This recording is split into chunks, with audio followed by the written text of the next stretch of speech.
السلام علیکم ورحمۃ اللہ وبرکاتہ۔ آئیے آپ کے خدمت میں ایک اور بہت ہی خوبصورت اور دل فریب واقعہ حضرت عبداللہ بن زید رحمۃ اللہ علیہ کا پیش کر رہا ہوں، ملاحظہ فرمائیں۔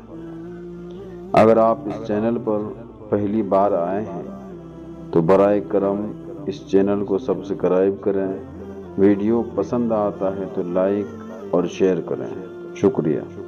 واقعہ سماعت فرمائیں۔ ہماری تاریخ میں بہت بڑا نام حضرت عبداللہ بن زید رحمۃ اللہ علیہ کا ہے۔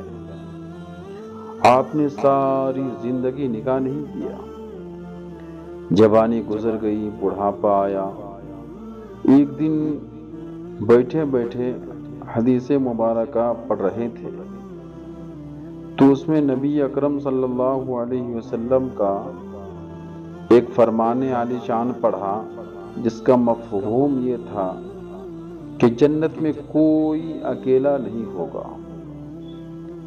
جو نکاح کی عمر میں نہیں پہنچا یا پہنچا بھی تو کسی وجہ سے نکاح نہیں ہوا اور وہ مسلمان ہی مرا تو اللہ تبارک و تعالی مسلمان مردوں اور عورتوں کا جنت میں آپس میں نکاح کر دے گا۔ جب یہ حدیث پاک پڑھی تو دل میں خیال آیا کہ یہاں تو نکاح نہیں کیا تو جنت میں میری بیوی کون ہوگی؟ دعا کی، یا اللہ مجھے دکھا جنت میں میری بیوی کون ہوگی۔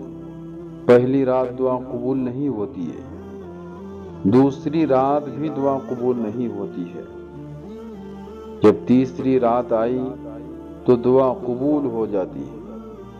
خواب میں کیا دیکھتے ہیں کہ کالے رنگ کی عورت ہے، حضرت بلال حبشی کے دیس کی رہنے والی، حبشہ دیس کی، اور وہ کیا کہتی ہیں کہ میں میمونہ ولید ہوں اور میں بصرہ میں رہتی ہوں۔ پتہ مل گیا۔ آنکھ کھلی تو حضرت کی تہجد کا وقت تھا۔ نوافل پڑھے، نماز فجر با جماعت ادا کی اور سواری لے کر حضرت عبداللہ بن زید بصرہ گئے۔ وہاں کے لوگوں نے بڑا ہی استقبال کیا۔ حضرت کا نام بہت ہی بڑا نام تھا۔ عزت و احترام کے ساتھ لوگوں نے بیٹھا کر پوچھا، حضرت بتائے بغیر کیسے آنا ہوا؟ خیر تو ہے؟ آپ نے پوچھا، یہ تو بتاؤ یہاں کوئی میمونہ ولید رہتی ہیں؟ یہ سن کر لوگوں نے کہا کہ حضرت آپ اتنے دور سے چل کر میمونہ ولید سے ملنے آئے ہیں؟ آپ نے فرمایا، کیوں، اس سے کوئی مل نہیں سکتا؟ تو لوگوں نے کہا، نہیں حضور، وہ تو دیوانی ہے، لوگ اسے پتھر مارتے ہیں۔ تو حضرت زید نے پوچھا کہ کیوں مارتے ہیں؟ تو لوگوں نے کہا، حضور کام ہی ایسی کرتی ہے، رو رہا ہے تو اسے دیکھ کر وہ ہنستی ہے، اور کوئی ہنس رہا ہے تو اسے دیکھ کر وہ رونا شروع کر دیتی ہے، اور وہ اجرت پر پیسے لے کر لوگوں کی بکریاں چراتی ہے۔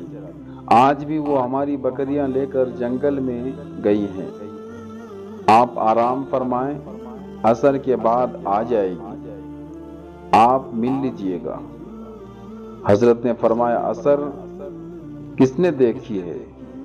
پتہ نہیں، اس سے پہلے موت سے ملاقات ہو جائے۔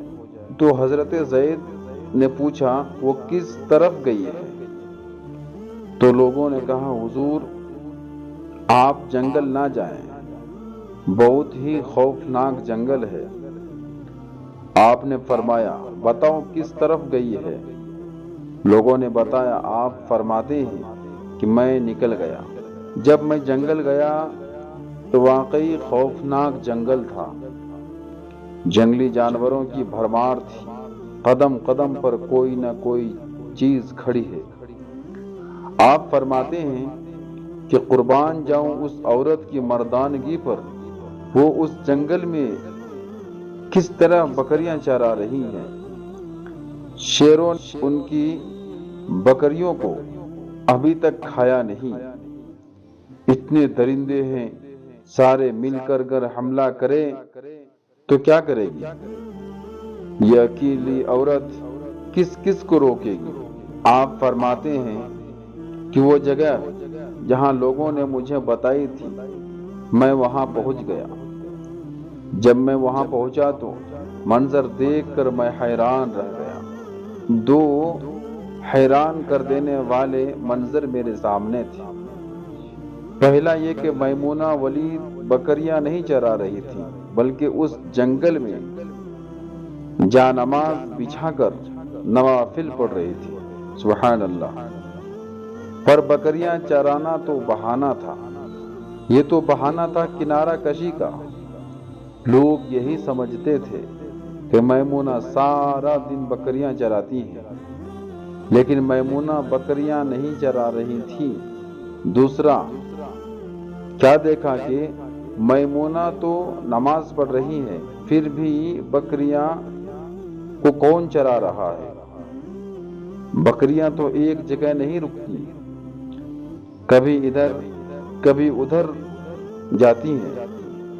آپ فرماتے ہیں کہ میمونہ نماز پڑھ رہی تھی اور شیر بکریاں چرا رہے تھے۔ اللہ اکبر۔ بکریاں چر رہی ہیں، شیر ان کے ارد گرد گھوم رہے ہیں۔ اگر کوئی بکری بھاگتی ہے، اس کی فطرت ہے شرارت کرنا، تو شیر اسے پکڑ کر واپس لے آتا ہے، لیکن اسے کھاتا نہیں۔ آپ فرماتے ہیں میں حیران و پریشان کھڑا تھا کہ یہ کیسے ہو گیا، یہ فطرت کیسے بدل گئی؟ لوگ کہتے ہیں فطرت نہیں بدلتی، یہ شیروں اور بکریوں میں یاری کیسی ہو گئی؟ آپ فرماتے ہیں میں دنگ، حیران و پریشان کھڑا ہوں۔ مجھے نہیں پتا کہ کب میمونہ ولید نے نماز ختم کر دی اور مجھے مخاطب کر کے کہتی ہیں اے عبداللہ، ملنے کا وعدہ تو جنت میں تھا، آپ یہاں کیوں آ گئے؟ آپ فرماتے ہیں میں حیران رہ گیا، اس سے پہلے تو ملاقات بھی نہیں ہوئی، تو حضرت میمونہ ولید کو میرا نام کیسے پتا چل گیا؟ آپ فرماتے ہیں کہ میں نے حضرت میمونہ ولید سے سوال کیا، اس سے پہلے ہم ملے نہیں، ملاقات نہیں ہوئی، ہماری تو میرا نام کیسے پتا چلا آپ کو؟ تو جواب ملا۔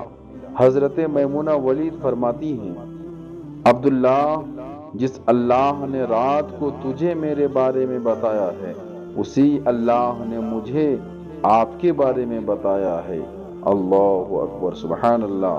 آپ فرماتے ہیں کہ جس چیز نے مجھے سب سے زیادہ حیران کیا وہ یہ تھا کہ یہ فطرت کیسے بدلی۔ میں نے حضرت میمونہ ولید سے پوچھا آپ یہ تو بتاؤ، یہ شیروں نے بکریوں کے ساتھ یاری کیسے کر لی؟ یہ تو غذا ہے ان کی، اگر شیر بکریوں کے ساتھ یاری لگائے گا تو کھائے گا کیا؟ یہ کیسے معاملہ ہو گیا؟ تو حضرت میمونہ ولید فرماتی ہیں جب سے میں نے رب سے صلح کر لی ہے، اس دن سے ان شیروں نے بھی میری بکریوں کے ساتھ صلح کر لی ہے۔ سبحان اللہ، سبحان اللہ۔ کتنا دل فریب اور خوبصورت واقعہ ہے کہ شیر اور بکریاں آپس میں چل رہی ہیں، دونوں کی دوستی ہو جاتی ہے۔ کہتے ہیں جو اللہ کا ہو جاتا ہے، اللہ اس کا ہو جاتا ہے۔ حضرت میمونہ ولید اللہ کی ہو گئی۔ اللہ اکبر۔ اللہ تبارک و تعالی ہم سب کو ان واقعات سے سبق لینے کی توفیق و رفیق عطا فرمائے، آمین۔ السلام علیکم ورحمۃ اللہ وبرکاتہ۔